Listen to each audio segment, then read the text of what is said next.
好多時候一隻股票嘅走勢，你睇起身好似一潭死水一樣，但係如果從裸 K 嚟睇，你可能睇到嘅就係黃金機會。譬如呢一條 K 線大陰線，恐慌情緒，邊個都唔想見到佢。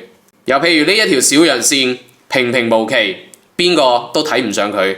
但係如果佢哋喺埋一齊，就係人線母子組合，係希望，咁就邊個都想睇睇佢，睇睇有冇驚喜。就好似呢一隻股票，股價跳空下跌之後，收出大陰線，賣乾淨咗就冇人賣啦，亦就止跌啦。然後出現人線母子組合，代表呢隻股票有新嘅希望。止跌係止跌，上升係上升。咁點樣證明呢個人線組合孕育嘅係多頭嘅方向呢？唯一嘅證明就係收出大陽線，大陽線破大陰線。好啦，第二日走出大陽線，直接突破前面嘅陰線，大陰線，然後股價連續上升。又譬如呢三個黃金組合，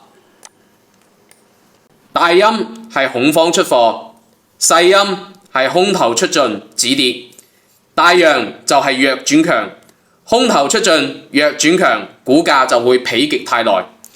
今期視頻比較短啊，最主要係同各位老友記分享更多 K 線組合嘅形態同埋思路，因為咁樣更多時候對我哋交易上面係好大嘅幫助嘅。